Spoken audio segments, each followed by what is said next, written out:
Hi, welcome back. In this video you learn how to download historical stock data via Python. Here on my screen you can see an example of a CSV file which contains historical stock data. These data are for Apple, the company. So some companies allow their stocks to be sold to everyone in the world. So basically you can buy shares of a company, and so every day there is a price of the share. It opens at a certain price in dollars or euros or other currencies. It reaches a peak, the price, every day, and then it reaches perhaps a low, and then when the day closes at 4 p.m. or 5 p.m., the closing price is also registered, and also the volume, how many shares were sold that day. So these are data for every day for a particular company. These are for Apple. So you can download any data for any company which is public, which means they allow you to buy their shares. And the website that has this data is finance.yahoo.com. So you need to go to finance.yahoo.com and then understand how the data are made available. So this is how it works. Each company has a ticker symbol, so basically a code that identifies the company in the stock market. For Apple, that is AAPL. For Microsoft, for example, is MSFT. And so you can find these ticker symbols somewhere on the internet to know what company you want. So for Apple, you'd want to enter AAPL and then search that button, and then you'd end up in the Apple web page for Yahoo Finance. So this is how you do it manually. And then you'd go to historical data. So you can do all these clicks manually, but also with Selenium. And then this is a historical data web page. But then you can click here and then click on max. So max means you get all the data since the company started to sell stocks. So by clicking that and clicking apply, you should get data from, in the case of Apple, that would be from 1980, so 40 years ago. That's a lot of data. And you can see the data here. You can scrape them from this web page, or even better, you can use this download button.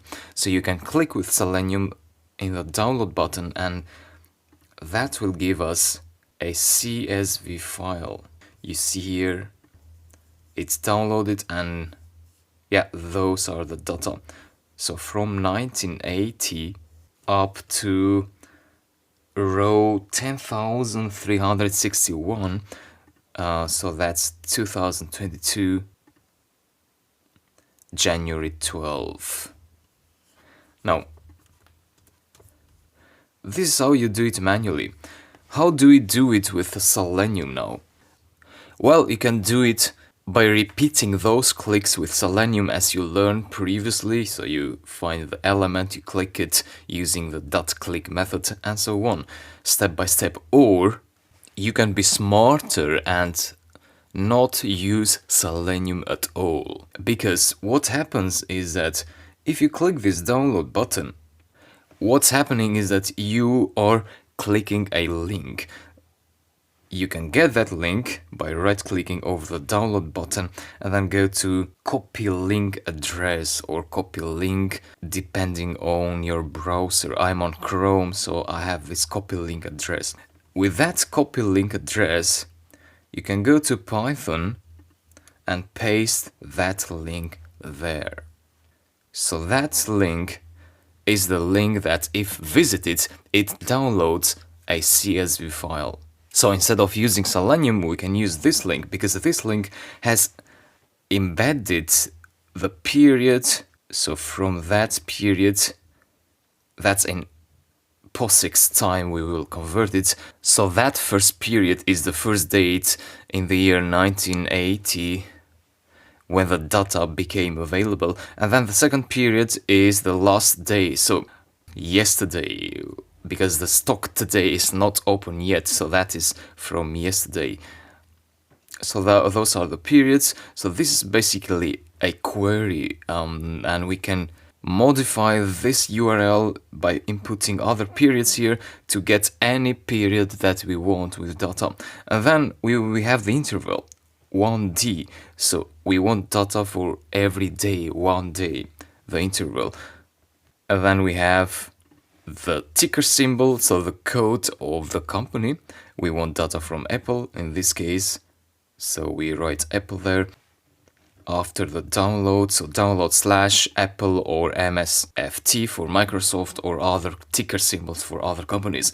So there's a pattern that can be followed, and you can download any CSV data, any stock data with Python. So let's do this. To download files with Python, you can use requests. And then once you have a URL as a string, so let's say URL is equal to that string, so enclose the URL in quotes, and then content is equal to request dot get. Get is a method which expects a URL. So the URL is that one, and then you say dot content. Content is a property, so that is the requests object, and then you grab the content of that request object. Let's see what content is by printing it out. So it's a byte object, and currently it's forbidden. That is because we need the headers. So the web page, the Yahoo Finance web page, doesn't allow scripts to download files. You can fix that by writing some headers. So that's a variable, it has this dictionary. You can find this attached in this lecture, in the lecture resources. So this will impersonate a browser. So the script will behave like a browser, and so it will be allowed to download the file. But this header symbol now, you have to provide it to the get method as a second argument. So headers is equal to headers. The headers argument is equal to that variable. Let's try again.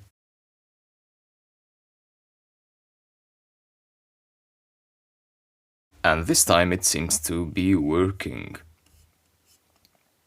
So you see some dates here with the price, the opening price, the closing price, and so on. So those are the data, but it's just a byte object. What we need to do now is to create an empty file and then write those bytes in the file so that we have an actual file on disk. To create a file, we use with open and set a name for the file, such as data.csv. Open it in write byte mode. You can also use for CSV files, you can also use write and then change that content to text to deal with simple text. But when you use content here and WB here, this is a more generalized approach. You can download binary files as well, such as audio files, MP3, MP4 files, zip files, so any binary files which are not text files. So this method includes everything, non-binary and binary files. So I'll use this method with open data.cv, open as binary in write mode as file, and so in this file mode, which is opened in write mode, we can write what the content. So that content now is written in this empty file, and so we will end up with a file on disk. First, it's printed out in from this print contents, you can remove that, and then this code is executed, so we end up with this data.csv file. Yep, that's the file. You can download it by going to here, and you can open it with Excel or any other spreadsheet programs. So we have this header, the date, the open, the high, the low, the close, the adjusted close, and the volume. And it runs up to yesterday, that date. Right.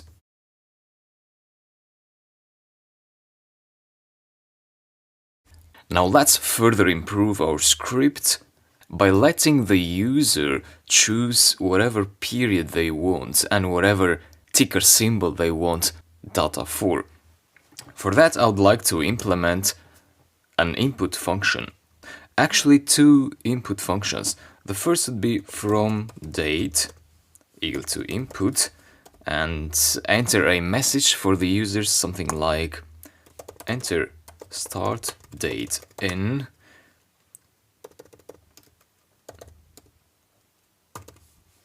this format.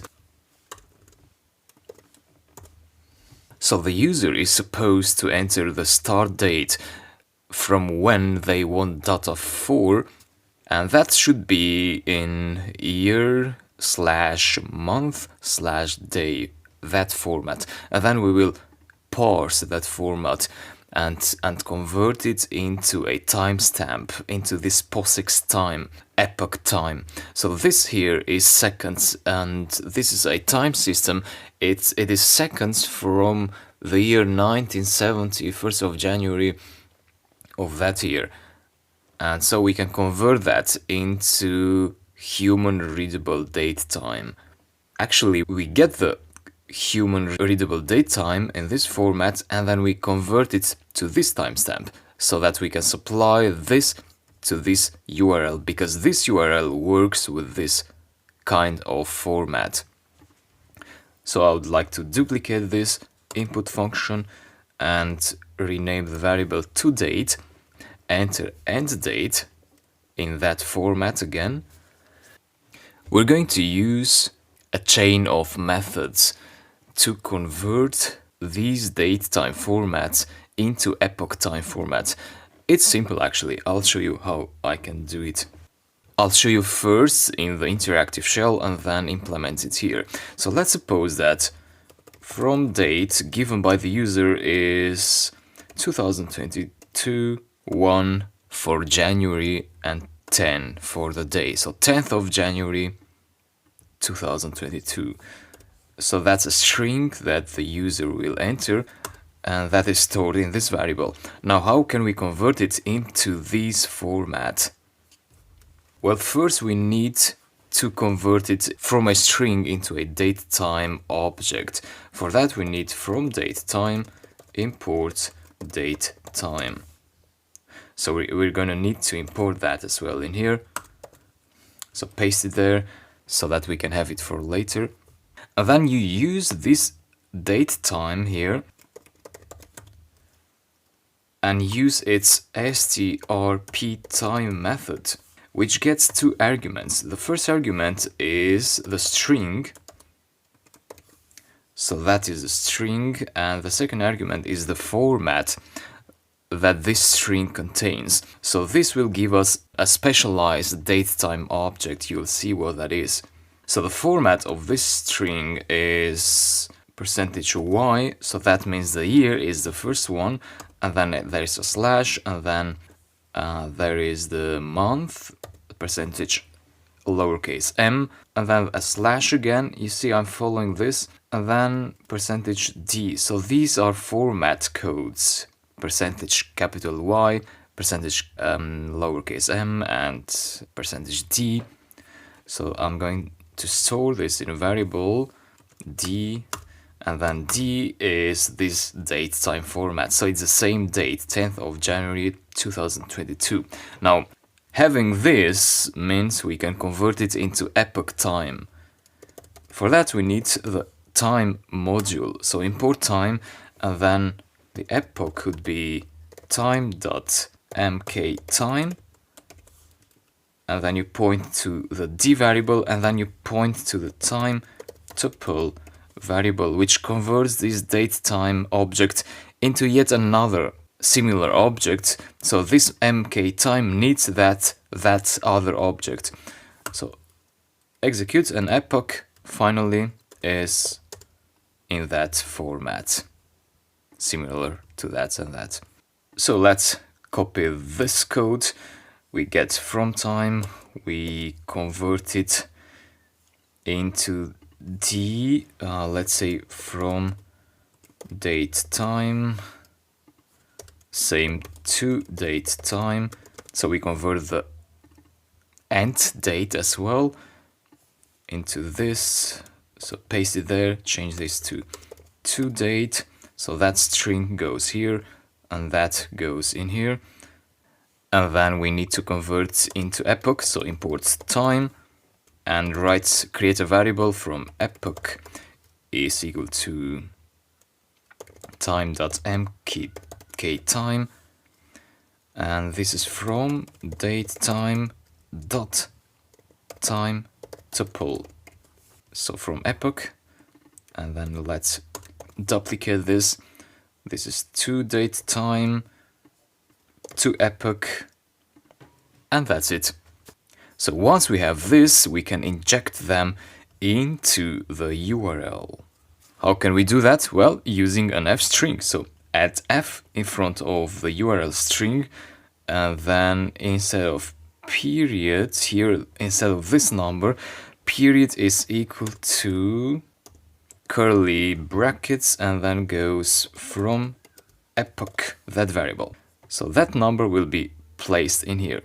So careful here, after that comes this AND operator, then we have period 2, and then we have the other number. It's 2 periods.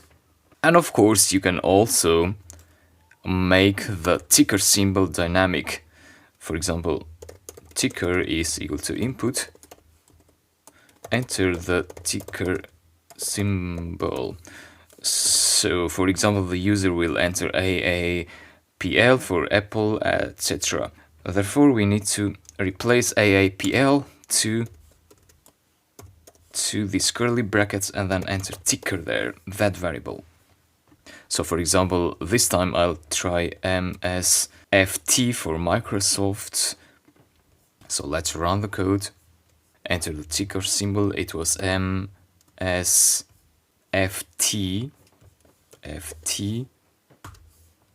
enter the start date, 2021, let's say November for 11, and then the 20th of November,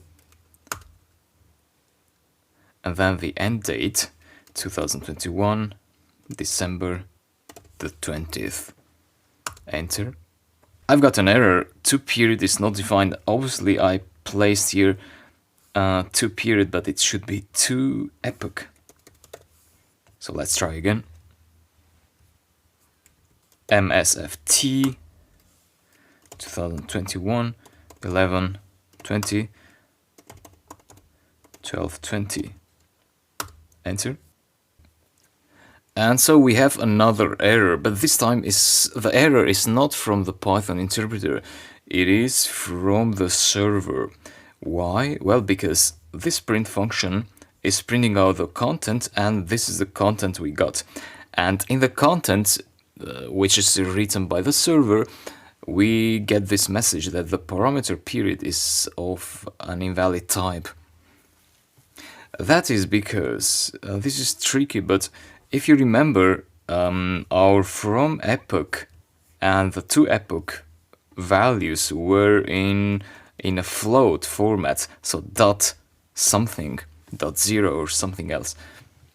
And this URL does not accept this kind of decimal point number, so we need to convert it into an integer, and we can do that just here. So we create from epoch, and then we convert it into an int, and we convert to epoch into an int as well, and that should do it. So run again. MSFT to 21, 11, 20th, and until December, enter. And yeah, those are the data finally. And you can also see them in here. So that's 1 month of data. It's 19 rows in December. So that excludes holidays and Saturdays and Sundays. That's why we don't have 31 rows, but we have only 19. So lots of holidays in December. And so it starts from the 22nd of November. Obviously, the 20th and the 21st of November were a Saturday and Sundays probably, and so we don't have those data there. And that's the final code, so I thank you and I'll see you later.